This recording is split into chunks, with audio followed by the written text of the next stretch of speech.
Southern secession was the start of the Civil War. South wanted slavery, but the North didn't agree with it.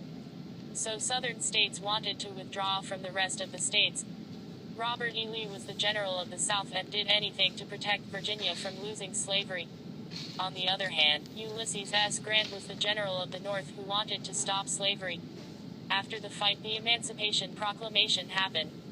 Abraham Lincoln declared it to free the slaves in all regions behind the Confederate lines, hoping they would join the Union Army. The Battle of Gettysburg was the turning point of the war. Robert E. Lee attempted to invade the North. This battle had the largest amount of casualties. On the National Cemetery, the site of the Battle of Gettysburg, Abraham Lincoln made his famous speech of the Gettysburg Address in November. A year later, the South surrendered, leading to a north wind. Robert E. Lee and Grant met up to discuss the surrender, later called the Appomattox. Later, the government had to decide what to do with the border states that still had slavery, so they came up with the 13th Amendment to get rid of all slavery. The South was so upset that Lincoln was later assassinated for it. Lincoln was assassinated by a Southern sympathizer named John Wilkes Booth. Before Lincoln's death, he came up with a plan for Reconstruction to rebuild after the Civil War.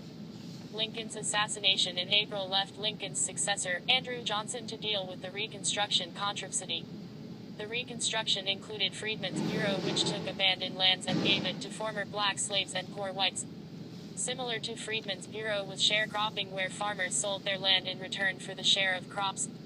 The Black Codes also helped former slaves, so the states can have any discrimination laws against African Americans.